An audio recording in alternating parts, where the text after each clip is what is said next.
Assalamu alaikum viewers and welcome back to my channel Study Law with Bushra.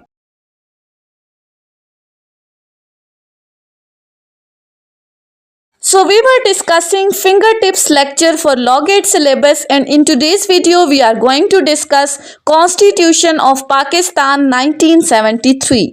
But before starting the discussion, I request you all to please subscribe to my channel and don't forget to press the bell icon for latest updates. Do share this video with your friends and don't forget to comment your feedback. So let's move towards the discussion. Constitution of Pakistan 1973 में सबसे पहली चीज आपने याद क्या रखनी है कि ये कॉन्स्टिट्यूशन पास कब हुआ था।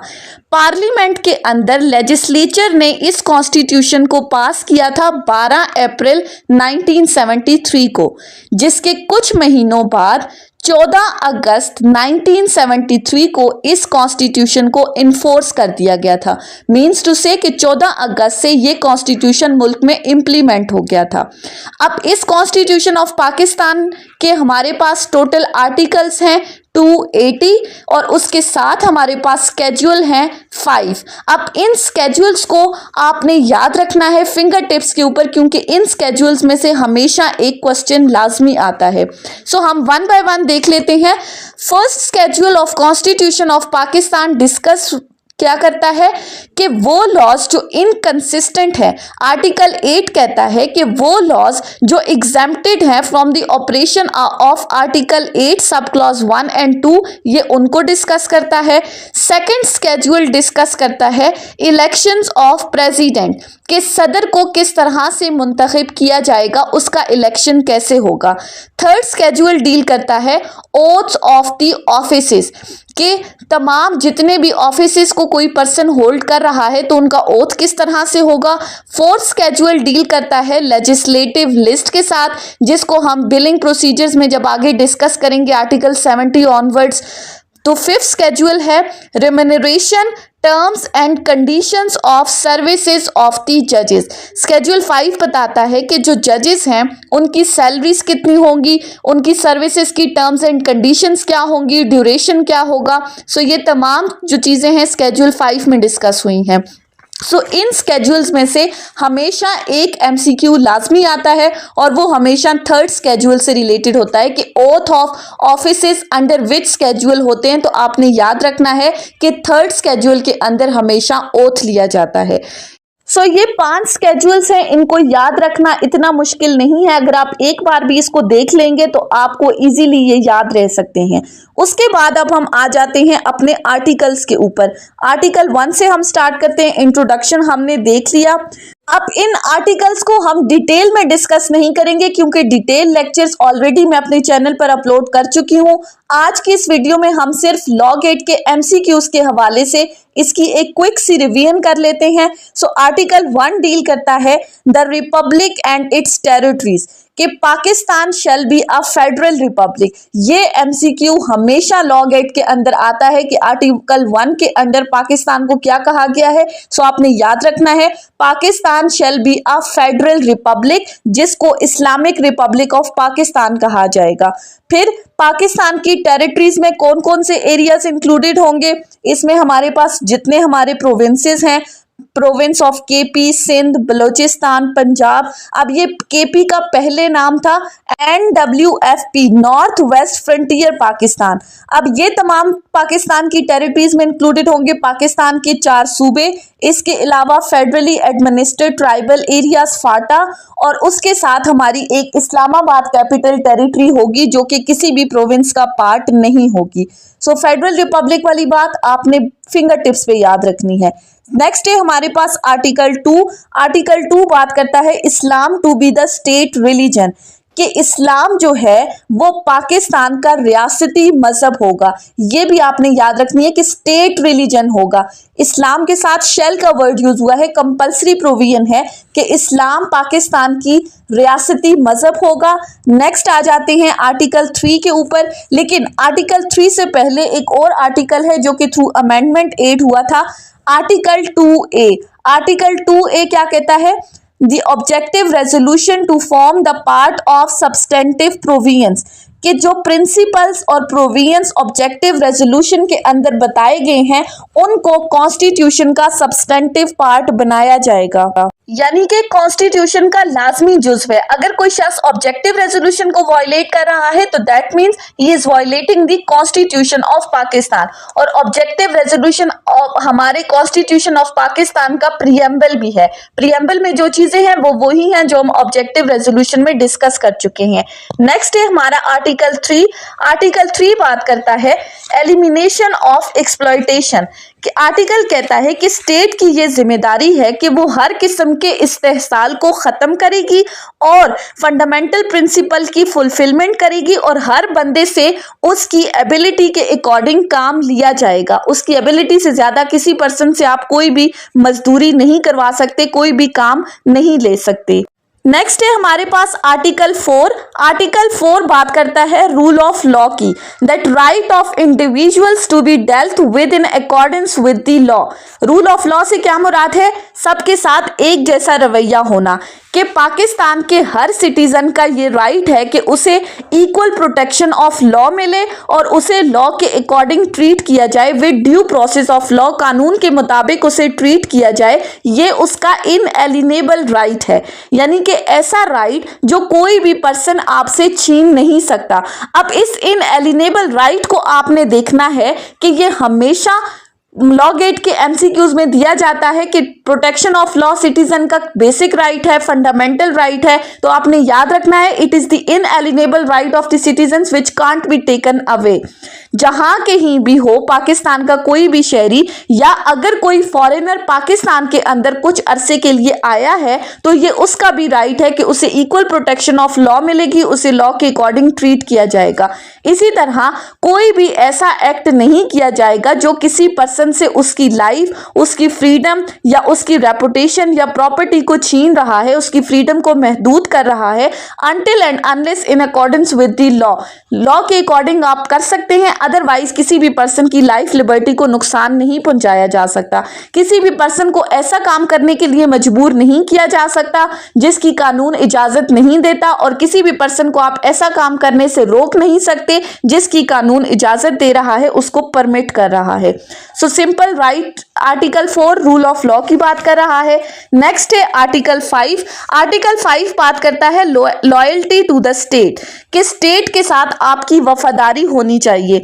आर्टिकल 5 ने कहा कि लॉयल्टी टू द स्टेट क्या है, वो हर पाकिस्तान के हर सिटीजन की बेसिक ड्यूटी है। अब ये बेसिक ड्यूटी का वर्ड भी आपने याद रखना है, ये भी एमसीक्यू में पूछा जा सकता है। बुनियादी जिम्मेदारी है कि हर बंदा अब पाकिस्तान के साथ वफादार रहे। And secondly obedience to the constitution, वो कॉन्स्टिट्यूशन को फॉलो करे, उसकी पैरवी करे। ये इनवियोलेबल ऑब्लिगेशन है, हर सिटीजन की वाजिबुल अमल है जिसको वायलेट किया ही नहीं जा सकता, पाकिस्तान की शहरी की भी, और अगर कोई फॉरेनर पाकिस्तान में कुछ देर के लिए आया है तो उसके लिए भी लाजिम है कि वो कॉन्स्टिट्यूशन को फॉलो करे। आर्टिकल 6 है नेक्स्ट हमारे पास, जो कि हाई ट्रीजन को डील करता है। आर्टिकल 6 कहता है कि अगर कोई पर्सन एब्रोगेट करता है कॉन्स्टिट्यूशन को, अब ये वर्डिंग आपने याद रखनी है, यानी कि एबॉलिश करता है कॉन्स्टिट्यूशन को, या अटेम्प्ट करता है एब्रोगेट करने की, या फिर सबवर्ट करता है, कंप्लीट चेंज लाना चाहता है, कंप्लीटली उसको डाउनफॉल में लाना चाहता है, या अटेम्प्ट करता है सबवर्ट करने की कॉन्स्टिट्यूशन को, या कंस्पायर करता है, साजिश करता है फोर्स यूज करके या कोई भी अनकॉन्स्टिट्यूशनल मीन्स यूज करते हुए, then he shall be guilty of the offence of high treason. High treason actually क्या है? डिसलॉयलिटी टूवर्ड्स द स्टेट है। अगर कोई पर्सन किसी की हेल्प भी करता है, किसी को कोऑपरेट करता है या किसी को अबेट करता है ऐसा कोई भी एक्ट करने के लिए, तो वो भी इसी तरह हाई ट्रीजन का मुर्तकिब होगा। और जो हमारी मजलिस शूरा है, पार्लियामेंट, वो पनिशमेंट प्रोवाइड करेगी ऐसे पर्सन्स के लिए जो कि हाई ट्रीजन कमिट करते हैं।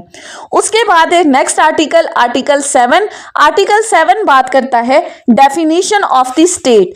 स्टेट को डिफाइन किया है। आर्टिकल 7 ने क्या कहा है कि स्टेट से मुराद क्या है? फेडरल गवर्नमेंट, प्रोविंशियल गवर्नमेंट, हमारी मजलिस शूरा, इसी तरह फेडरल गवर्नमेंट के साथ पार्लियामेंट आ गई, प्रोविंशियल गवर्नमेंट के साथ प्रोविंशियल असेंबलीज आ गई और बाकी और लोकल अथॉरिटीज जो कि पाकिस्तान के अंदर जिनको एम्पावर किया गया है कि वो टैक्सेस इंपोज कर सकें।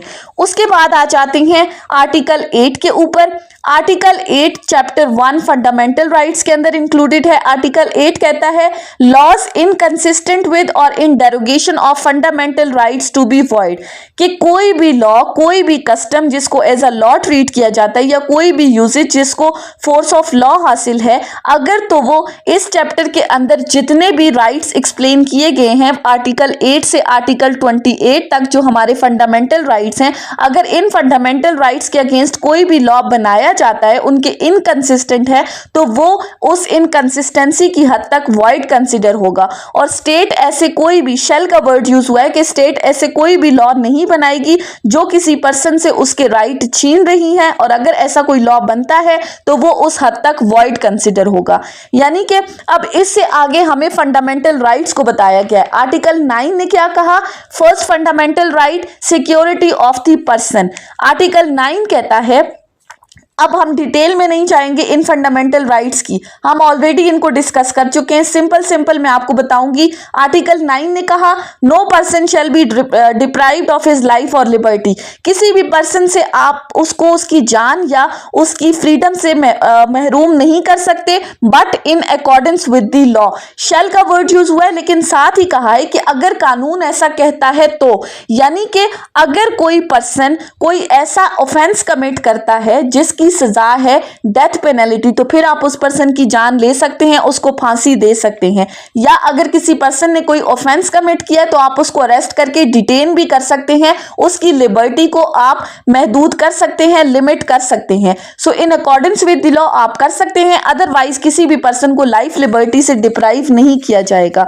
नेक्स्ट है article 10 safeguard as to arrest and detention, कि किसी भी पर्सन जिसको आपने अरेस्ट किया है उसको आप डिटेन नहीं कर सकते उसको बगैर बताए, यानी कि आपने उस पर्सन को रीजंस बतानी है, ग्राउंड्स बताने हैं कि किस वजह से उसको डिटेन किया गया है, अरेस्ट किया गया है, और उसको बाकायदा मौका दिया जाएगा कि वो अपने लिए कोई लीगल एडवाइजर हायर करे, कोई लीगल प्रैक्टिशनर हायर करे। और जो भी पर्सन आप अरेस्ट कर रहे हो उसके लिए कंपलसरी है कि आप विद इन 24 आवर्स उसको नियरेस्ट मैजिस्ट्रेट के सामने पेश करोगे। 24 आवर्स से ज्यादा आप डिटेन नहीं कर सकते। अगर आप ऐसा करते हो तो आप बाकायदा रीजंस भी बताओगे। सो आर्टिकल 10 में सिंपल ये चीजें थी, बाकी इतना इंपॉर्टेंट नहीं है लॉ गेट के हवाले से। नेक्स्ट आ जाते हैं हम आर्टिकल 11 के ऊपर। आर्टिकल 11 हमें बताता है slavery, forced labour etcetera prohibited. अब आर्टिकल 11 में दो चीजों की बात की गई है, स्लेवरी यानी कि गुलामी और फोर्स लेबर जबरी मुशक्कत। पहली बात है कि स्लेवरी जो है वो फॉरबिडन है, गुलामी के कोई भी पर्सन किसी को गुलामी में नहीं रख सकता, और कोई भी लॉ जो है वो इसकी फैसिलिटेशन पाकिस्तान के अंदर परमिट नहीं करेगा। हर किस्म की जबरी मुशक्कत को जो है वो प्रोहिबिट किया गया है। और कोई भी बच्चा, अब ये याद रखने वाली बात है, जो कि 14 साल से कम उम्र का है उसको आप किसी भी फैक्ट्री, किसी भी माइंस या किसी भी ऐसी खतरनाक जगह पर जहां पर उस बच्चे की जान को खतरा है वहां पर आप उसको एम्प्लॉयमेंट नहीं दे सकते। आर्टिकल 11 इस चीज को प्रोहिबिट कर रहा है। याद रखने वाली क्या चीज है? As of the child. 14 साल से कम उम्र बच्चे पर आप जबरी मुशक्कत उससे नहीं करवा सकते। उसके बाद आ जाते हैं हम आर्टिकल 12 के ऊपर। आर्टिकल 12 हमें बताता है protection against the retrospective punishment. अब आर्टिकल 12 ने रिट्रोस्पेक्टिव पनिशमेंट की प्रोटेक्शन दी है। रिट्रोस्पेक्टिव पनिशमेंट से क्या मुराद है? रिट्रोस्पेक्टिव लॉस क्या होते हैं? फॉर एग्जाम्पल, अगर एक पर्सन था, उसने कोई ऐसा एक्ट परफॉर्म किया है जो कि उस टाइम ऑफेंस नहीं था, लेकिन बाद में लेजिस्लेशन हुई जिसके बाद इस एक्ट को ऑफेंस डिक्लेयर कर दिया। अब ऐसा नहीं है कि आप उसको कोर्ट में घसीट कर उस पर्सन को लेकर जाओगे कि पहले तो तुमने एक्ट किया था उस वक्त ऑफेंस नहीं था, अब ये ऑफेंस बन चुका है तो तुम्हें इस चीज की सजा मिलेगी। सो आर्टिकल 12 हमें इसी चीज से प्रोटेक्शन दे रहा है कि न्यूली मेड लॉस के ऊपर प्रीवियस एक्ट को जो है वो उसको सामने लाकर पनिशमेंट किसी भी पर्सन को नहीं दी जाएगी, वो प्रोटेक्ट करता है आर्टिकल 12। उसके बाद आ जाते हैं हम आर्टिकल 13 के ऊपर। आर्टिकल 13 हमें किस चीज की प्रोटेक्शन दे रहा है? आर्टिकल 13 कहता है protection against double punishment and self incrimination. अब डबल पनिशमेंट और सेल्फ इंक्रिमिनेशन से क्या मुराद है? आर्टिकल 13 ने कहा कि एक ही दफा किसी अगर मुकदमा चल गया, एक पर्सन को सजा हो गई, तो दोबारा उस पर्सन को उसी ऑफेंस के लिए फिर से पनिश नहीं किया जाएगा। यानी कि ये डबल जेओपार्डी के कंसेप्ट के ऊपर आपको प्रोटेक्शन दे रहा है। सेकेंडली, अगर कोई पर्सन एक्यूज्ड है किसी भी ऑफेंस का, उसने कोई ऑफेंस कमिट किया है, तो आप उसको कंपेल नहीं कर सकते कि वो अपने अगेंस्ट आकर गवाही दे, वो कन्फेशन करे। आर्टिकल 13 ने हमें प्रोटेक्शन दे दी डबल पनिशमेंट और सेल्फ इंक्रिमिनेशन के ऊपर। नेक्स्ट आता है हमारा आर्टिकल 14। आर्टिकल 14 बात करता है inviolability of the dignity of man. अब डिग्निटी ऑफ मैन की प्रोटेक्शन दी गई है कि डिग्निटी ऑफ मैन और privacy of the home subject to the law, इस चीज को प्रोटेक्ट किया जाएगा, इसकी खिलाफ वर्जी नहीं की जाएगी। हर बंदे के लिए जरूरी है, हर सिटीजन का ये राइट है कि उसको प्राइवेसी मिले, उसके घर की, उसकी डिग्निटी को रिस्पेक्ट किया जाए। और सेकेंडली, किसी भी पर्सन को आप टॉर्चर नहीं कर सकते सिर्फ इस पर्पस के लिए ताकि आप उससे एविडेंस एक्सट्रैक्ट करवा सको, यानी कि आप उससे सच्चाई उगलवा सको। जैसे पुलिस रिमांड पे टॉर्चर करती है मुल्जिमों को, सो इस चीज को प्रोहिबिट किया गया है, इसकी प्रोटेक्शन दी गई है आर्टिकल 14 के अंदर। ऐसा कोई भी एक्ट अलाउ नहीं है, आप किसी भी पर्सन के ऊपर टॉर्चर नहीं कर सकते। नेक्स्ट आ जाते हैं हम आर्टिकल 15 के ऊपर। अब यहां से आगे हमें फ्रीडम दी गई है, किस किस चीज की? आर्टिकल 15 कहता है फ्रीडम ऑफ मूवमेंट, चलने फिरने की, कि पाकिस्तान के हर सिटीजन का राइट है कि वो पाकिस्तान के अंदर किसी भी एरिया में जाकर रह सकता है, वहां पर एंटर हो सकता है, फ्रीली मूव कर सकता है, सेटल हो सकता है, वहां पर रिहाइश इख्तियार कर सकता है, but subject to the law. अगर लॉ ने किसी एरिया में के किसी हिस्से में जाने से मना किया है तो आप वहां नहीं जा सकते, अदरवाइज आपको फ्रीडम है कि आप कहीं भी जाकर सेटल हो सकते हैं। नेक्स्ट है हमारा आर्टिकल 16। आर्टिकल 16 बात करता है फ्रीडम ऑफ असेंबली की।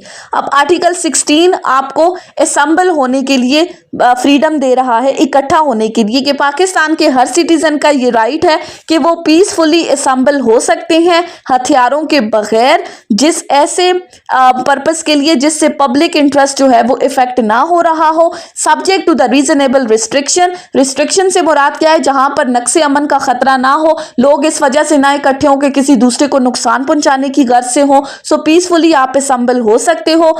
नेक्स्ट है आर्टिकल 17 जो कि फ्रीडम ऑफ एसोसिएशन दे रहा है कि पाकिस्तान के हर सिटीजन का ये राइट है कि वो किसी भी पार्टी के साथ एसोसिएट कर सकता है, किसी भी पार्टी में शामिल हो सकता है। नेक्स्ट है हमारे पास आर्टिकल 18। आर्टिकल 18 हमें फ्रीडम दे रहा है ट्रेड, बिजनेस और प्रोफेशन की। आर्टिकल 18 कहता है कि पाकिस्तान के हर सिटीजन के पास ये राइट है कि वो किसी भी प्रोफेशन को अडॉप्ट कर सकता है, कोई भी बिजनेस कंडक्ट कर सकता है, उसके बिजनेस राइट्स को इस आर्टिकल के अंदर प्रोटेक्ट किया गया है। लेकिन जो याद रखने वाली बात क्या है, वो है लॉफुल प्रोफेशन, यानी कि आप कोई इलीगल प्रोफेशन अडॉप्ट नहीं कर सकते। आर्टिकल 18 आपको राइट दे रहा है कोई भी लॉफुल ऑक्यूपेशन अडॉप्ट करने का। नेक्स्ट है हमारे पास आर्टिकल 19। आर्टिकल 19 फ्रीडम देता है स्पीच की, कि पाकिस्तान के हर सिटीजन का ये राइट है कि वो अपनी राय का इजहार कर सकता है, उसको सहाफत की आज़ादी हासिल है, लेकिन रीजनेबल रिस्ट्रिक्शन इम्पोज की गई है। और वो क्या है कि अगर कोई पर्सन इस्लाम की अजमत के खिलाफ बात करे तो वो आर्टिकल 18 की प्रोटेक्शन नहीं ले सकता, इस्लाम की मुखालफत कर रहा है, ऐसा मैसेज कन्वे कर रहा है जिससे पाकिस्तान के जो फ्रेंडली स्टेट्स हैं उनके साथ फ्रेंडली रिलेशंस को खराब कर रहा है। तो ऐसी चीज़ों में आपको आज़ादी राय हासिल नहीं है। नेक्स्ट है आर्टिकल 20। आर्टिकल 20 बात करता है freedom to profess the religion and to manage religious institution, के मज़हब की आज़ादी दी गई है। हर सिटीज़न का ये राइट है कि वो कोई भी रिलीजन अडॉप्ट कर सकता है, उसकी तबलीग कर सकता है, उसके लिए रिलीजियस इंस्टीट्यूशन जो है वो मैनेज कर सकता है। इससे पहले था एक आर्टिकल 19A जो कि राइट टू इंफॉर्मेशन की बात करता है कि पाकिस्तान के हर सिटीज़न का ये राइट है कि पब्लिक इंपॉर्टेंस के जितने भी मैटर्स हैं उनसे रिलेटेड उसको इंफॉर्मेशन पहुँचाई जा सके, but subject to the reasonable restriction imposed by the law. उसके बाद आ जाते हैं आर्टिकल 21 के ऊपर। आर्टिकल 21 कहता है safe guard against taxation for the purpose of particular religion, कि किसी भी पर्सन को आप कंपेल नहीं कर सकते कि वो कोई स्पेशल टैक्स पे करे, और वो जो टैक्स वो पे कर रहा है वो उसके अपने रिलीजन के अलावा किसी और रिलीजन को मैनेज करने के लिए खर्च किए जा रहे हैं, तो ऐसे किसी भी पर्सन से आप कंपेल करके उससे टैक्स नहीं ले सकते। नेक्स्ट है हमारे पास आर्टिकल 22। आर्टिकल 22 कहता है safeguard as to educational institution in respect of religion, कि कोई भी बंदा जो कि अपने रिलीजन के अलावा किसी और रिलीजियस इंस्टीट्यूशन की रिलीजियस सेरेमनी में हिस्सा नहीं ले सकता, उनकी वर्कशॉप्स को अटेंड नहीं कर सकता, और ऐसे किसी भी पर्सन को कंपेल नहीं किया जा सकता। नेक्स्ट है हमारा आर्टिकल 23। आर्टिकल 23 बात करता है प्रोविजंस एज टू प्रॉपर्टी, कि पाकिस्तान के हर सिटीजन का ये राइट है कि वो पाकिस्तान के किसी भी हिस्से में प्रॉपर्टी खरीदे, उसको डिस्पोज ऑफ करे, उसको सेल करे, लेकिन subject to the reasonable restriction imposed by the law. उसके बाद आ जाते हैं आर्टिकल 25 के ऊपर। आर्टिकल 25 बात करता है इक्वालिटी ऑफ सिटीजन्स की, वही बात जो हम आर्टिकल 4 में डिस्कस कर चुके हैं कि पाकिस्तान के तमाम सिटीजन्स जो हैं वो लॉ की नज़र में बराबर हैं, उनको इक्वल प्रोटेक्शन ऑफ लॉ मिलेगी, यानी कि सबको इक्वल अपॉर्चुनिटीज दी जाएंगी, किसी भी पर्सन को प्रायोरिटी नहीं दी जाएगी, और जेंडर बेस्ड डिस्क्रिमिनेशन नहीं होगी। आर्टिकल 25 इस चीज की प्रोटेक्शन दे रहा है। इसके साथ है आर्टिकल 25A जो राइट टू एजुकेशन की बात करता है। आर्टिकल 25A ने कहा है कि स्टेट की ये जिम्मेदारी है, अब याद रखना है इस आर्टिकल को, स्टेट की क्या जिम्मेदारी है कि वो फ्री और कंपलसरी एजुकेशन प्रोवाइड करे उन तमाम बच्चों को जो 5 साल से 16 साल की उम्र तक के हैं। इन तमाम बच्चों को, अब ये एज लिमिट आपने याद रखनी है कि 5 साल से 16 साल के बच्चों को फ्री एजुकेशन प्रोवाइड करना स्टेट की जिम्मेदारी है इन accordance with the manners prescribed bye the law. उसके बाद आ जाते हैं आर्टिकल 26 के ऊपर। आर्टिकल 26 बात करता है non discrimination in respect of access to the public places. अब in respect of access to the public places, या कोई भी ऐसी जगह जो पब्लिक एंटरटेनमेंट की हैं, जो रिलीजियस पर्पसेस के लिए नहीं है, वहां पर भी डिस्क्रिमिनेशन नहीं होगी किसी भी सिटीजन के साथ, सिर्फ इस बिना पर कि इसका रिलीजन कुछ और है, इसकी कास्ट कुछ और है, इसकी प्लेस ऑफ बर्थ कुछ और है, इस बिना पर आप किसी भी पर्सन को कहीं भी जाने से नहीं रोक सकते। नेक्स्ट है article 27 safe guard against discrimination in services. अब ये मुलाजमतों से रिलेटेड है कि किसी भी सिटीजन को सिर्फ इस बिना पर डिस्क्वालीफाई नहीं किया जाएगा सर्विसेज ऑफ पाकिस्तान में अपॉइंटमेंट के लिए कि उसकी कास्ट जो है वो अलग है, सिर्फ रंग, नस्ल, तासब और जात की बिना पर आप किसी भी पर्सन को सर्विसेज ऑफ पाकिस्तान के अंदर अपॉइंटमेंट के लिए डिस्क्वालीफाई नहीं कर सकते। उसके बाद आ जाते हैं आर्टिकल 28 के ऊपर। आर्टिकल 28 कहता है preservation of language, script and culture, कि अगर किसी पर्सन की अपनी किसी खास citizen area of the citizens की कोई लैंग्वेज है, कोई कल्चर है, तो उसको प्रिजर्व किया जाएगा, उसको प्रोमोट किया जाएगा, और उनके पास ये राइट है कि वो अपनी प्रोमोशन के लिए लैंग्वेज कल्चर को प्रोमोट करने के लिए इंस्टीट्यूशन भी इस्टेब्लिश कर सकते हैं। आर्टिकल 28 इनके इन राइट्स को प्रोटेक्ट कर रहा है। सो ये आर्टिकल 8 से आर्टिकल 28 तक हमारे फंडामेंटल राइट्स हैं। फंडामेंटल राइट्स के लिए इंपॉर्टेंट क्या है कि वहां पर हर आर्टिकल के अंदर शेल का वर्ड यूज हुआ है, कि यानी कि ये जितने भी प्रोविजंस हैं ये सारी कंपल्सरी प्रोविजंस है। सो आर्टिकल्स 8 से 28 हमने डिस्कस कर लिए। उसके बाद आ जाते हैं चैप्टर 2 के ऊपर। चैप्टर 2 डिस्कस करता है प्रिंसिपल्स ऑफ पॉलिसीज को। आर्टिकल 29 से आर्टिकल 40 तक प्रिंसिपल्स ऑफ पॉलिसीज को डिस्कस किया गया है। अब सबसे पहले हम देखते हैं कि प्रिंसिपल्स ऑफ पॉलिसीज क्या हैं। सो आर्टिकल 29 ने हिकमत अमली के इन असूलों को डिफाइन करते हुए कहा है कि वो तमाम प्रिंसिपल्स जो इस चैप्टर के अंदर बताए गए हैं उनको प्रिंसिपल्स ऑफ पॉलिसी कहा जाता है, और ये स्टेट के हर ऑर्गन और हर अथॉरिटी की रिस्पॉन्सिबिलिटी है कि और जो भी पर्सन अपनी कोई भी फंक्शंस परफॉर्म कर रहे हैं वो इन प्रिंसिपल्स ऑफ पॉलिसीज के अकॉर्डिंग अपने फंक्शंस को परफॉर्म करें, और हर साल इन प्रिंसिपल्स ऑफ पॉलिसीज से रिलेटेड प्रेसिडेंट अब फेडरेशन के मामलात से रिलेटेड और गवर्नर जो है वो प्रोविंस के मामलात से रिलेटेड वो नेशनल असेंबली के सामने और प्रोविंशियल असेंबली के सामने एक रिपोर्ट उनको तैयार करके दी जाएगी कि प्रिंसिपल्स ऑफ पॉलिसीज पर किस हद तक इम्प्लीमेंटेशन हो रही है और रूल्स प्रिस्क्राइब किए जाएंगे कि इन प्रिंसिपल्स ऑफ पॉलिसीज की इम्प्लीमेंटेशन किस तरह से मजीद करवाई जा सकती है। नेक्स्ट है article 30 responsibility with respect to principles of policies. वही बात कि रिस्पॉन्सिबिलिटी के आया कोई एक्शन जो है वो इन प्रिंसिपल्स ऑफ पॉलिसीज के अकॉर्डिंग कोई पर्सन अपनी ड्यूटी परफॉर्म कर रहा है या नहीं, तो ये उस इदारे की, उस ऑर्गन की, स्टेट के उस ऑर्गन की, उस अथॉरिटी की जिम्मेदारी है कि वो इस चीज़ का ख्याल रखे। और फिर किसी भी एक्शन ऑफ लॉ को सिर्फ इस बिना पर चैलेंज नहीं किया जाएगा उसकी वैलिडिटी को कि ये प्रिंसिपल्स ऑफ पॉलिसीज के अगेंस्ट हैं या नहीं।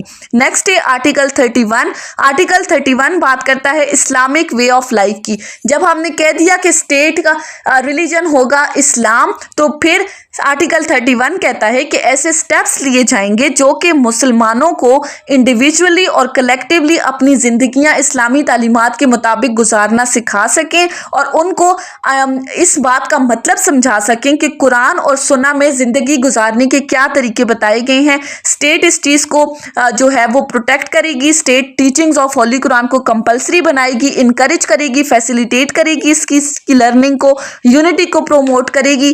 नेक्स्ट है आर्टिकल 32 जो कि बात करता है promotion of local government institution. ये स्टेट की जिम्मेदारी है कि वो लोकल गवर्नमेंट इंस्टीट्यूशन को इनकरेज करे, रिप्रेजेंटेटिव्स ऑफ द एरिया, और इन इंस्टीट्यूशंस के अंदर स्पेशल रिप्रेजेंटेशन दी जाएगी विमेंस को, वर्कर को और पीजेंट्स को।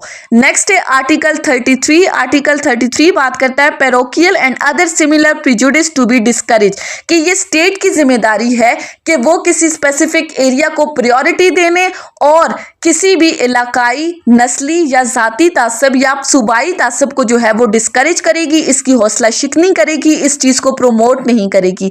नेक्स्ट है आर्टिकल 34। आर्टिकल 34 ने कहा कि नेशनल लाइफ के स्फेयर्स के अंदर विमेन को फुल पार्टिसिपेशन दी जाएगी। अब ये चीज़ भी आपने याद रखनी है, फुल पार्टिसिपेशन का वर्ड यहाँ पर भी आपसे क्वेश्चन पूछा जा सकता है कि विमेन की एक्टिव पार्टिसिपेशन होनी चाहिए या क्या, सो आपने फुल पार्टिसिपेशन का वर्ड याद रखना है आर्टिकल 34 के अंदर। नेक्स्ट है आर्टिकल 35 जो कि फैमिली की प्रोटेक्शन की बात कर रहा है कि स्टेट की ये जिम्मेदारी है कि वो मैरिज, फैमिली और चाइल्ड को प्रोटेक्ट करेगी। आर्टिकल 36 माइनॉरिटीज़ की प्रोटेक्शन की बात कर रहा है कि स्टेट की ये जिम्मेदारी है कि माइनॉरिटीज़ के जितने भी राइट्स हैं, इंटरेस्ट हैं, उनको प्रोटेक्ट किया जाएगा और उनको फेडरल और प्रोविंशियल सर्विसेज के अंदर ड्यू रिप्रेजेंटेशन दी जाएगी, मुनसिफाना रिप्रेजेंटेशन दी जाएगी। आर्टिकल 37 है सोशल जस्टिस को प्रमोट कर रहा है, एजुकेशनल और इकोनॉमिक इंटरेस्ट बैकवर्ड क्लासेस के, इनको प्रमोट किया जाएगा, इलिटरेसी को ख़त्म करते हुए फ्री एजुकेशन दी जाएगी, इन एक्सपीडिशियस जस्टिस को डिस्करेज किया जाएगा। आर्टिकल 38 है promotion of social and economic wellbeing of the people, इसको सिक्योर किया जाएगा irrespective of their gender, caste, creed, colour, और अवेलेबल रिसोर्सेज दिए जाएंगे पाकिस्तान के हर सिटीजन को, उनको काम की सहूलियात दी जाएंगी। इसके अलावा बेसिक नेसेसिटीज ऑफ लाइफ दी जाएंगी सच एज वर्क एक्सेट्रा।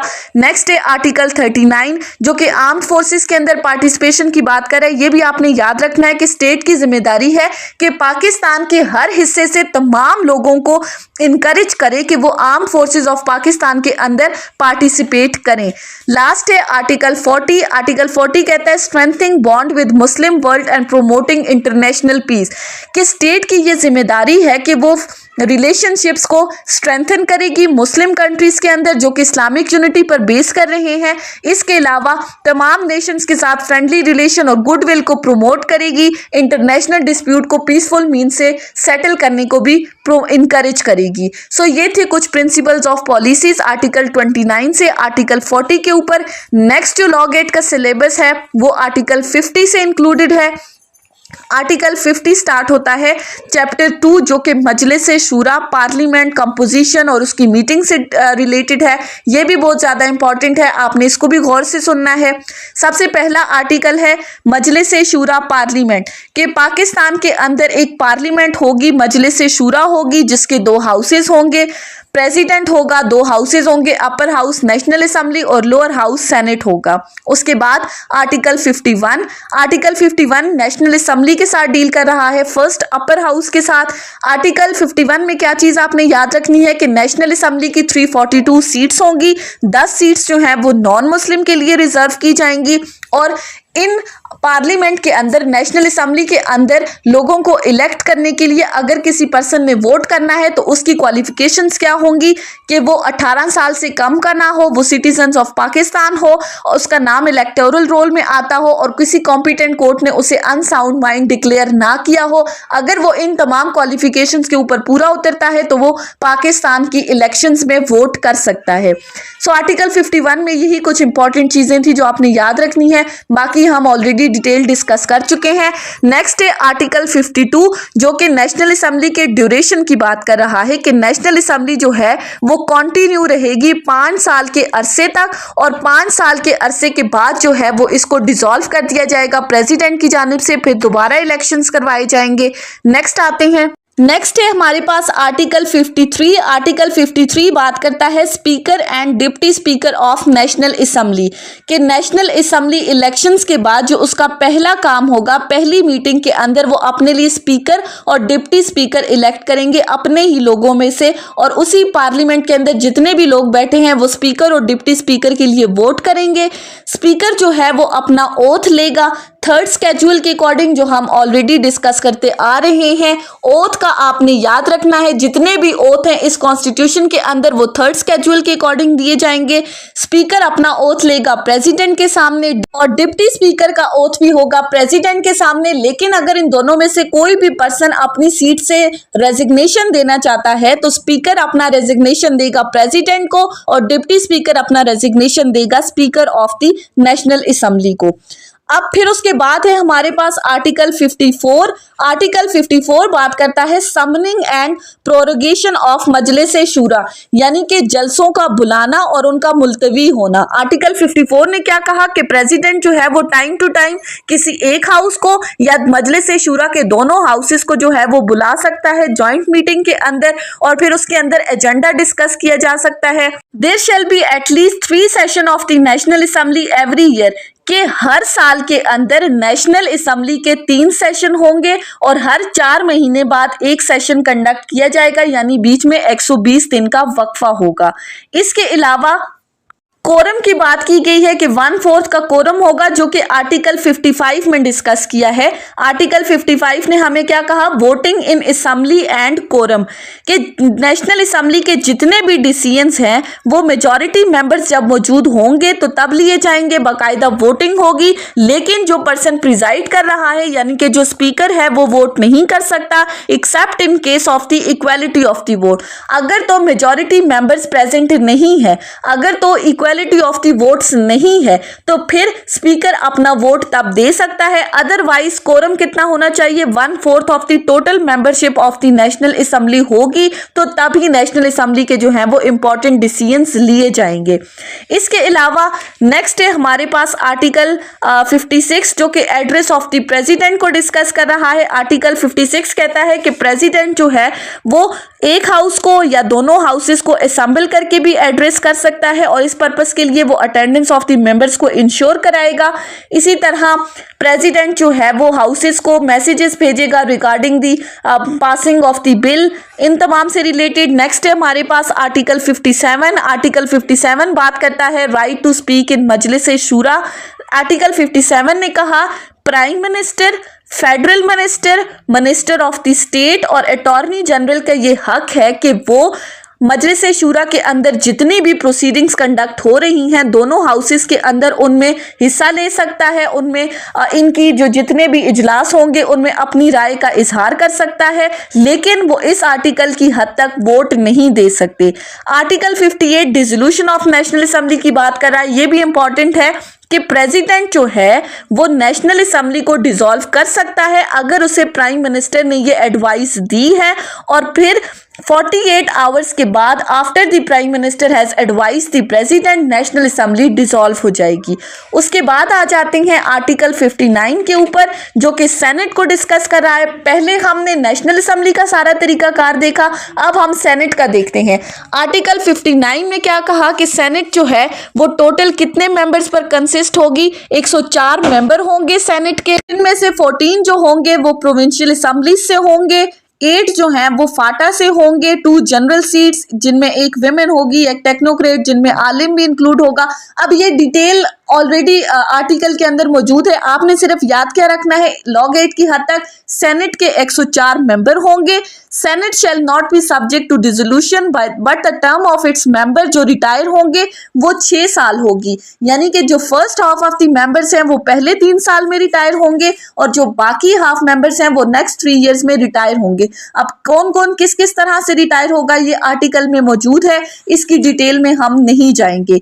उसके बाद आ जाते हैं आर्टिकल 60 के ऊपर, जो कि चेयरमैन और डिप्टी चेयरमैन की बात कर रहा है। जैसे हमने नेशनल असेंबली में डिस्कस किया कि एक स्पीकर होगा, एक डिप्टी स्पीकर होगा, उसका इलेक्शन किस तरह से होगा। सो सेनेट में एक चेयरमैन होगा और एक डिप्टी चेयरमैन होगा। सेनेट जो है इलेक्शंस के बाद अपनी फर्स्ट मीटिंग के अंदर अपने ही मेंबर्स में से अपने लिए चेयरमैन और डिप्टी चेयरमैन इलेक्ट करेगी, और दोनों जो हैं चेयरमैन और डिप्टी चेयरमैन जो होंगे वो 3 साल के अरसे के लिए इलेक्ट होंगे। जिस दिन से वो अपने ऑफिस में एंटर हुए हैं उस दिन से 3 साल के अंदर तक वो अपना ऑफिस होल्ड कर सकते हैं।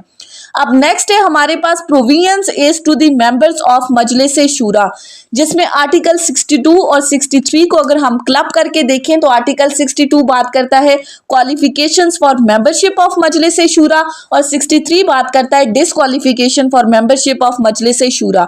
अब क्वालिफिकेशन क्या क्या होनी चाहिए, सिंपल सी है, पाकिस्तान का सिटीजन होना चाहिए, नेशनल असेंबली के केस में उसकी एज 25 साल होनी चाहिए, इलेक्टोरल रोल के अंदर वो वोटर इन रोल हो वो और सेनेट के केस में इसी तरह उसकी एज जो है वो 30 इयर्स होनी चाहिए, वो गुड कैरेक्टर का होना चाहिए, इस्लामिक इंजंक्शंस को वायलेट ना करता हो, इस्लामिक टीचिंग से मुतालिक उसका एडिक्वेट नॉलेज हो, राइटियस हो और किसी भी कोर्ट ऑफ लॉ ने उसे कन्विक्ट ना किया हो। अगर वो इन तमाम क्वालिफिकेशंस के ऊपर पूरा उतरता है तो वो पार्लियामेंट का मेंबर बन सकता है।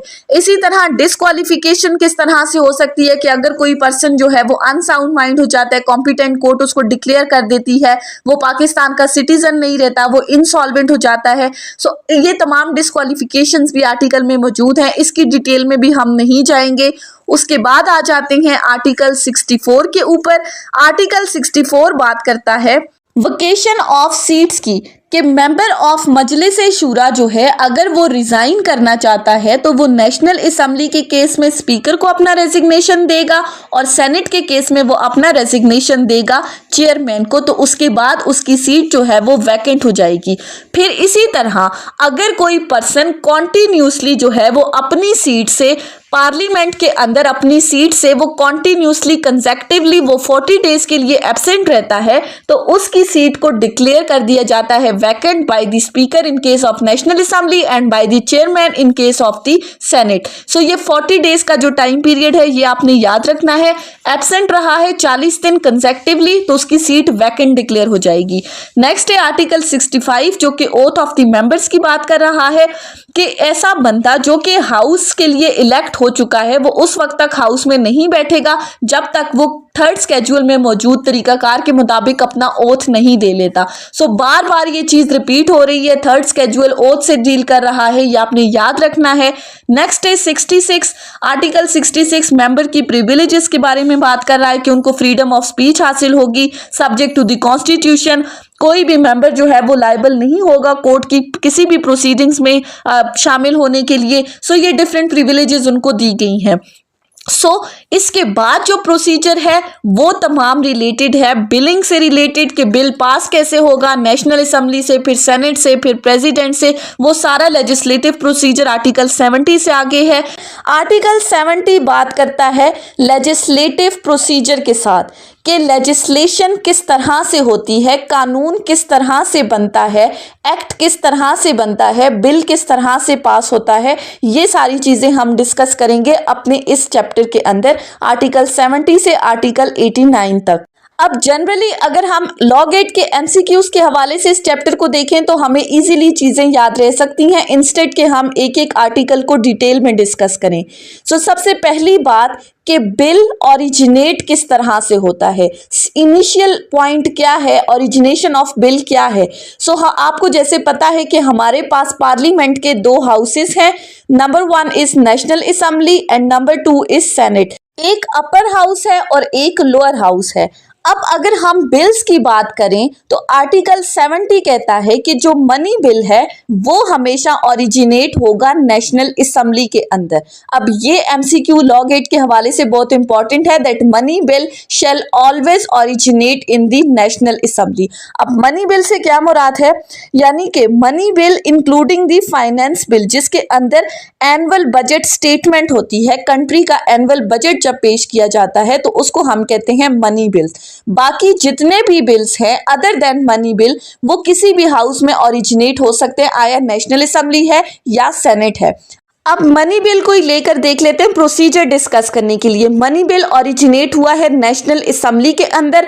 नेशनल असेंबली की सिंपल मेजॉरिटी इसको पास कर देती है।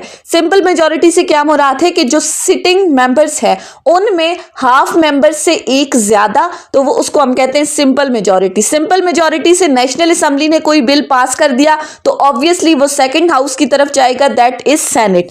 अब सेनेट भी इस बिल को अगर अप्रूव कर देती है, नेशनल असेंबली ने जो जो रिकमेंडेशंस दी हैं उसको अप्रूव कर लिया है, तो जो तीसरा फोरम है हमारे पास वो है प्रेसिडेंट।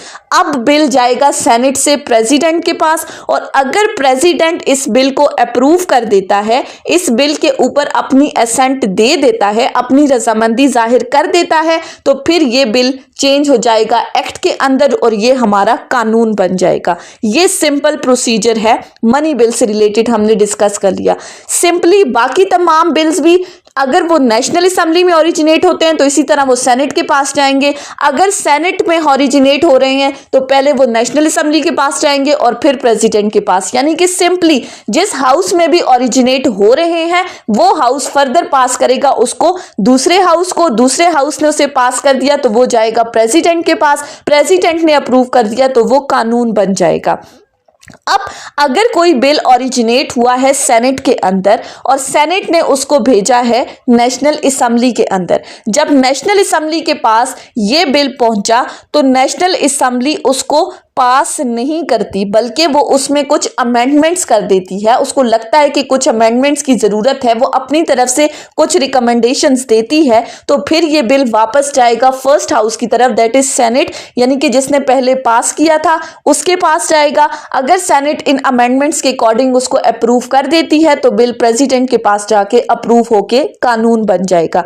लेकिन अगर तो सिचुएशन ऐसी आती है कि फर्स्ट हाउस ने बिल पास किया सेकेंड हाउस को, सेकेंड हाउस ने उसमें कुछ अमेंडमेंट्स की, वापस फर्स्ट हाउस को भेजा, फर्स्ट हाउस उन अमेंडमेंट्स को ना तो अप्रूव कर रहा है ना रिजेक्ट कर रहा है, बल्कि for a period of 90 days अगर कोई हाउस बिल को अपने पास रखता है, बजाय इसके कि वो उस पर कुछ रिकमेंडेशंस दे, उसको अप्रूव करे, रिजेक्ट करे, और या फिर अगर ऐसी सिचुएशन आ गई है और बिल या तो फिर अगर सेनेट ने अमेंडमेंट्स को अप्रूव करके प्रेसिडेंट को भेज दिया है, प्रेसिडेंट के पास टाइम पीरियड क्या है कि उसने 10 दिन के अंदर अंदर बिल के ऊपर अपनी एसेंट देनी ही देनी है।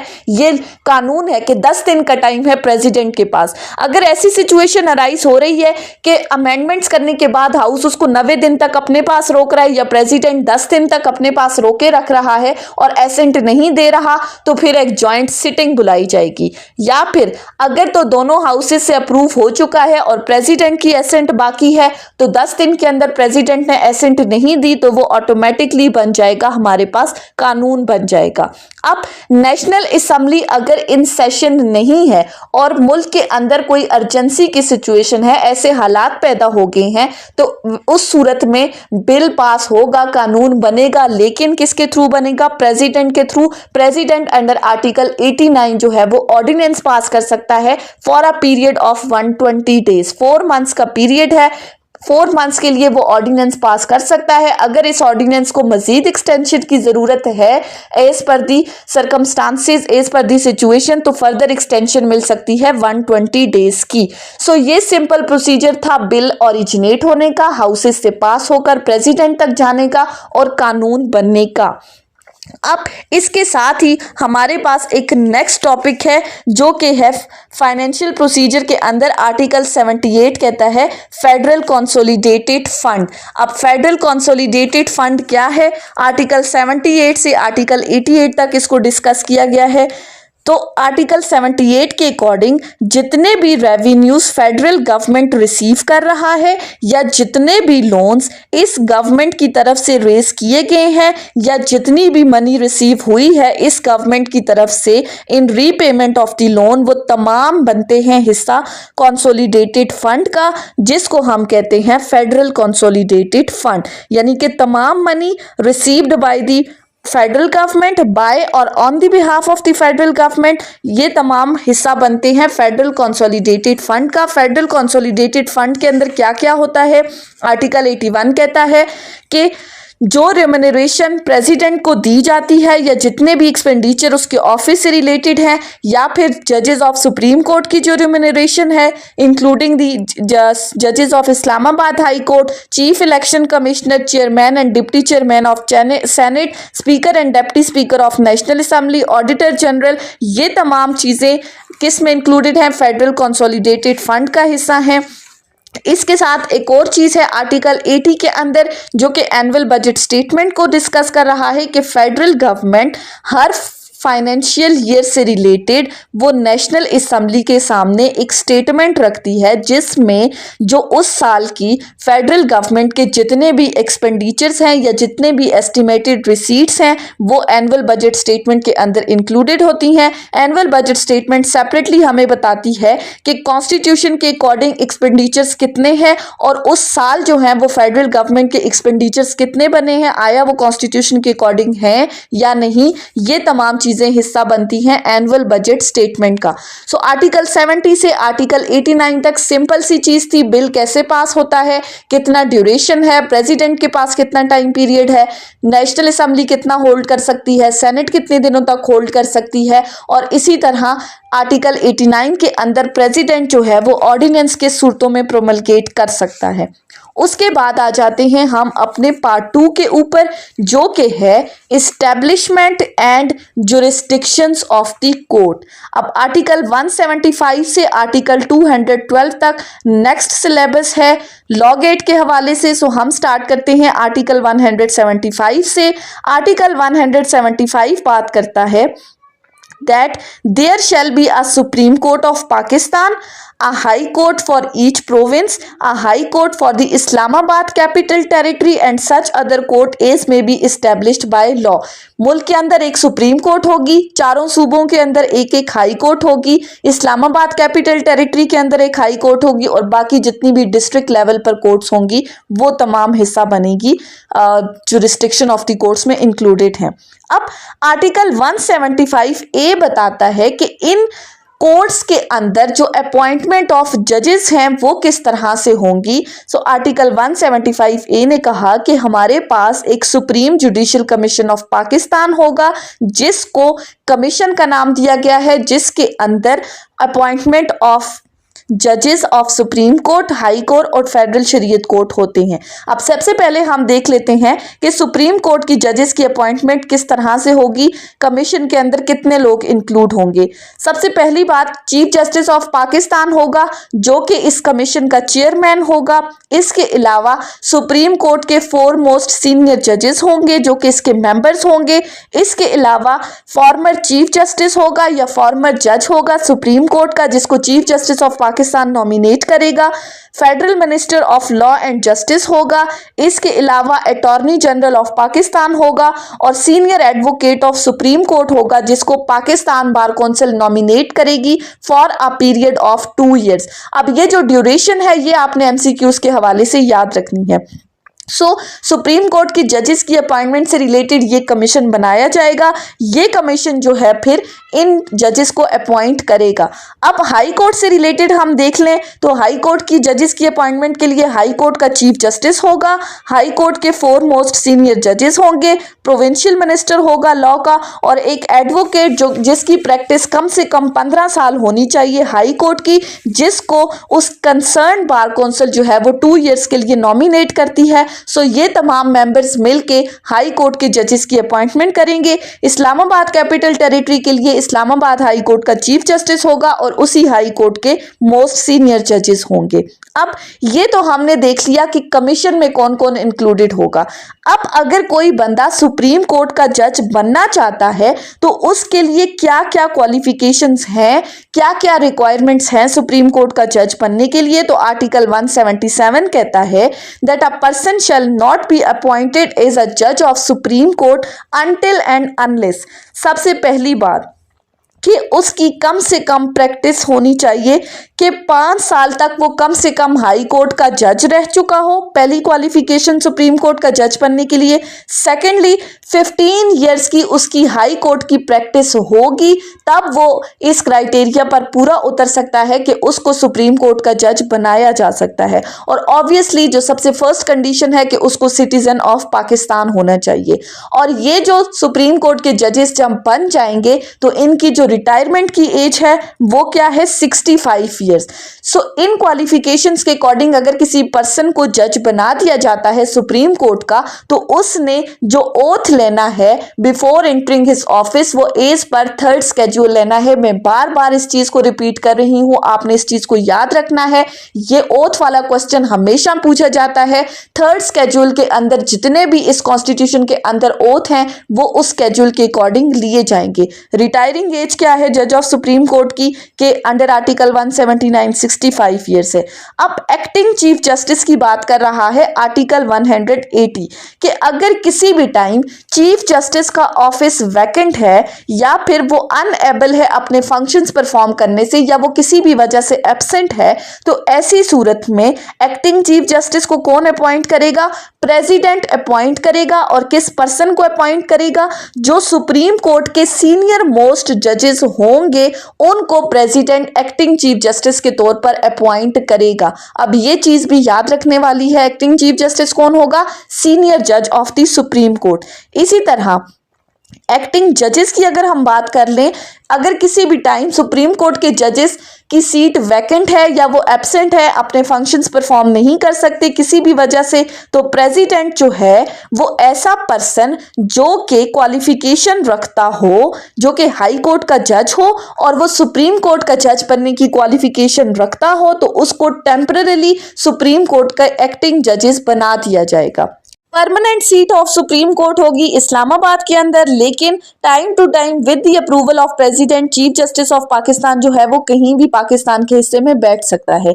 Article 184 original jurisdiction of supreme court बता रही है कि सुप्रीम कोर्ट के पास ओरिजिनल जुरिस्डिक्शन है अगर 2 से ज्यादा गवर्नमेंट्स के दरमियान डिस्प्यूट अराइज हो रहा है तो वो अपनी जुरिस्डिक्शन को एक्सरसाइज कर सकती है। 184(3) के अंदर सुप्रीम कोर्ट के पास सुमोटो एक्शन की पावर है कि अगर कोई पब्लिक इंपॉर्टेंस का क्वेश्चन अराइज हो जाता है with reference to fundamental rights, तो सुप्रीम कोर्ट के पास पावर है कि वो सुमोटो एक्शन ले सकती है। आर्टिकल 185 के अंदर सुप्रीम कोर्ट के पास एपेलेट जुरिस्डिक्शन है कि appeal judgement and decree final order of the high court के ऊपर सुप्रीम कोर्ट के पास आप अपील फाइल कर सकते हो। आर्टिकल 186 एडवाइजरी जुरिस्डिक्शन की बात करें कि अगर किसी भी टाइम प्रेसिडेंट को लगता है कि किसी भी क्वेश्चन ऑफ लॉ के ऊपर जो कि पब्लिक इंपॉर्टेंस का है सुप्रीम कोर्ट को ओपिनियन लेना जरूरी है, तो वो इस क्वेश्चन को रेफर कर सकता है सुप्रीम कोर्ट को। सुप्रीम कोर्ट जो है वो फिर वो अपना ओपिनियन इस के ऊपर प्रेसिडेंट को भेजेगी। 186A के अंदर पावर है सुप्रीम कोर्ट के पास कि वो किसी भी केस को ट्रांसफर कर सकती हैं, किसी भी अपील को एक हाई कोर्ट से दूसरी हाई कोर्ट के अंदर। इसी तरह आर्टिकल 188 रिव्यू की पावर को डिस्कस कर रहा है कि सुप्रीम कोर्ट के पास पावर है कि वो किसी भी जजमेंट को रिव्यू कर सकती है जो कि उसने पास की है। नेक्स्ट है आर्टिकल 189। आर्टिकल 189 बात करता है कि सुप्रीम सुप्रीम कोर्ट के जितने भी डिसीजंस हैं क्वेश्चन ऑफ लॉ के ऊपर वो पाकिस्तान की निचली तमाम कोर्ट्स के ऊपर बाइंडिंग है, including the high court and all the district courts. फिर इसी तरह आर्टिकल 191 कहता है कि supreme court constitution and law के अकॉर्डिंग अपने रूल्स एंड रेगुलेशंस खुद बना सकती है। अब सुप्रीम कोर्ट के हवाले से हमने सारी चीजों को डिस्कस कर लिया। नेक्स्ट आता है हमारे पास कॉन्स्टिट्यूशन ऑफ हाई कोर्ट कि हाई कोर्ट के अंदर क्या होगा, एक चीफ जस्टिस होगा और बाकी तमाम जजेस होंगे जो कि प्रेसिडेंट जो है वो उनको की टाइम टू टाइम जितनी भी वो डिटरमिन करेगा उसके अकॉर्डिंग अपॉइंटमेंट होगी। अब वही बात जो चीज हमने सुप्रीम कोर्ट के जजेस के हवाले से डिस्कस की कि अपॉइंटमेंट ऑफ हाई कोर्ट किस तरह से होगी, जजेस की क्वालिफिकेशंस क्या होंगी, रिक्वायरमेंट्स क्या क्या होंगी। सो सबसे पहली बात, a person shall not be appointed to the जज of the high court until and unless उसको सिटीजन ऑफ पाकिस्तान होना चाहिए। पहली बात, he must be an age of 45 years. इसके अलावा 10 साल तक वो हाई कोर्ट का एडवोकेट रह चुका हो, उसकी हाई कोर्ट की प्रैक्टिस हो। इसके अलावा 10 साल तक जो है वो उसने किसी सिविल सर्विसेज के अंदर काम किया हो या 3 इयर्स तक उसने वो डिस्ट्रिक्ट जज रह चुका हो या फिर for a period of 10 years उसने कोई भी जुडिशियल ऑफिस होल्ड किया हो। अगर वो इन तमाम क्वालिफिकेशंस के ऊपर पूरा उतरता है, इन रिक्वायरमेंट्स को फुलफिल करता है, तो जुडिशियल कमीशन के अकॉर्डिंग उसको हाई कोर्ट का जज जो है वो अपॉइंट कर दिया जाएगा।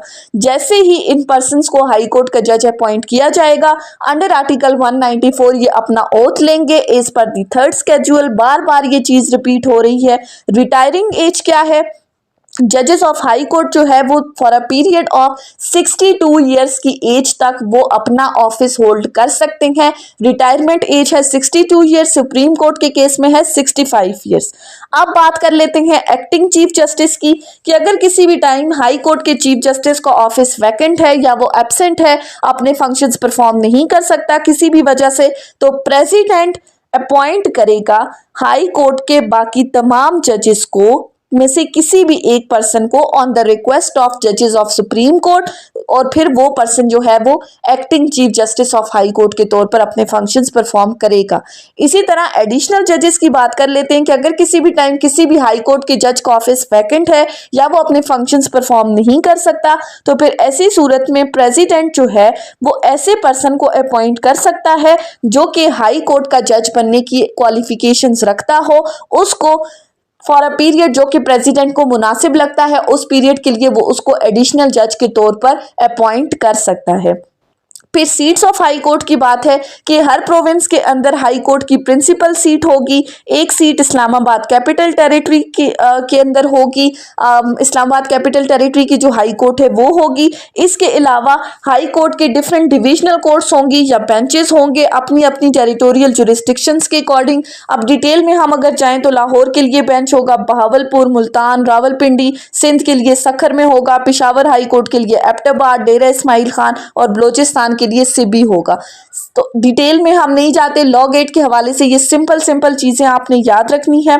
इसके अलावा आर्टिकल 199 जो है वो हाई कोर्ट की जुरिस्डिक्शन को डिस्कस कर रहा है। आर्टिकल 199 भी हम ऑलरेडी डिटेल में डिस्कस कर चुके हैं, मैं दोबारा डिटेल में नहीं जाऊंगी। 5 रिट्स को डिस्कस किया है। 5 रिट्स कौन कौन सी हैं? Habeas corpus, certiorari, mandamus, quo warranto and prohibition. में उसका लिंक यहाँ पर अटैच कर लेती हूँ, आप लोग क्लिक करके देख सकते हैं। लेकिन सिंपली आपको याद रखना है कि आर्टिकल 199 के अंदर हाई कोर्ट को जुरिस्डिक्शन दी गई है। क्वालिफिकेशंस 45 इयर्स की एज होनी चाहिए, 10 साल के लिए हाई कोर्ट की प्रैक्टिस होनी चाहिए। ओथ जो है वो थर्ड स्केड्यूल के अकॉर्डिंग होगा।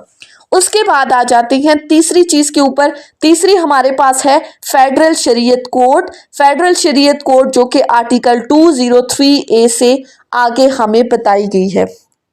इसी तरह आर्टिकल 212 के अंदर कुछ अदर ट्राइब्यूनल्स या एडमिनिस्ट्रेटिव कोर्ट्स को डिस्कस किया गया है, वो भी हम अभी पढ़ेंगे। सबसे पहले आ जाते हैं फेडरल शरीयत कोड के ऊपर। Federal Shariat court for the purpose of cases related to हुदूद एक फेडरल शरीयत कोर्ट बनाई जाएगी। फेडरल शरीयत कोर्ट के अंदर टोटल हमारे पास 8 मुस्लिम जजेस होंगे, जिसमें एक चीफ जस्टिस होगा जिसको प्रेसिडेंट अपॉइंट करेगा इन अकॉर्डेंस विद आर्टिकल 175A।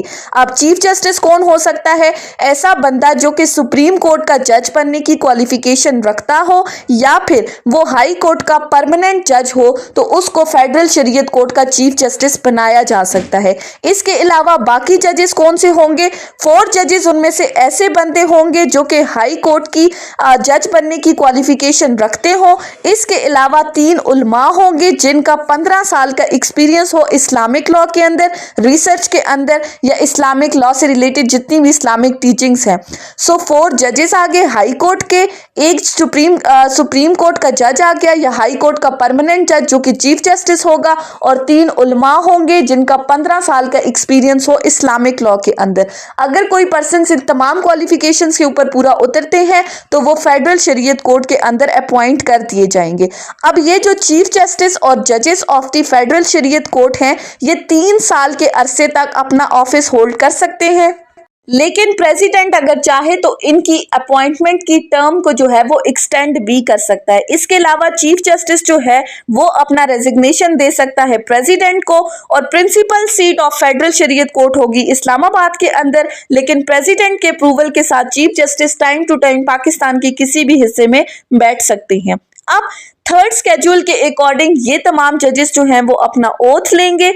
इसके अलावा अगर हम इनके पावर्स, फंक्शंस और जुरिस्डिक्शन को डिस्कस करें तो फेडरल शरीयत कोर्ट की जुरिस्डिक्शन क्या है कि उसने सिर्फ ये देखना है कि कोई भी लॉ या उसकी कोई प्रोविजन जो है वो इस्लामिक लॉ के अकॉर्डिंग है या नहीं। अगर उनको लगता है कि कोई प्रोविजन इस्लामिक इंजंक्शंस के अगेंस्ट है तो वो उसके ऊपर अपना फैसला सुनाएंगे। इसके अलावा इस फेडरल शरीयत कोर्ट के फैसले के खिलाफ आप अपील के लिए कहाँ जा सकते हैं? An appeal shall lie to supreme court from any judgement, decree and order of the federal Shariat court.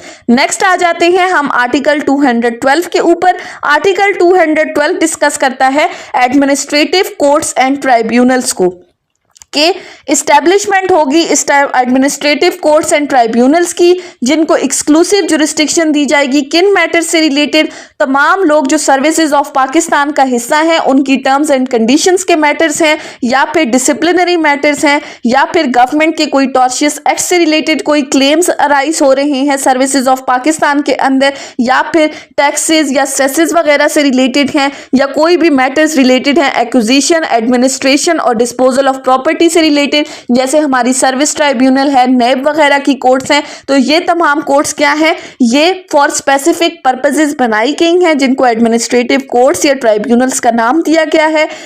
Administrative courts या ट्राइब्यूनल्स की किसी भी फैसले, डिग्री या ऑर्डर के खिलाफ अपील जा सकती है सुप्रीम कोर्ट के अंदर, लेकिन जो रिक्वायरमेंट है कि सब्सटेंशियल क्वेश्चन ऑफ लॉ जो कि पब्लिक इंपॉर्टेंस का हो, अगर वो इन्वॉल्व है तो फिर आप सुप्रीम कोर्ट के अंदर अपील फाइल कर सकते हैं। सो ये था हमारा कॉन्स्टिट्यूशन ऑफ पाकिस्तान 1973 का फिंगर टिप्स का लेक्चर, जो कि आज तमाम सिलेबस हमने कंप्लीट कर लिया है। सो आई होप कि आपको ये लेक्चर समझ में आया होगा। अगर आपने इस वीडियो को अटेंटिवली सुना है तो अगर आपको ये वीडियो अच्छी लगी है तो इस वीडियो को लाइक करें, कमेंट करें और चैनल को जरूर सब्सक्राइब करें। Thank you so much for watching this video. Till then, अल्लाह हाफिज।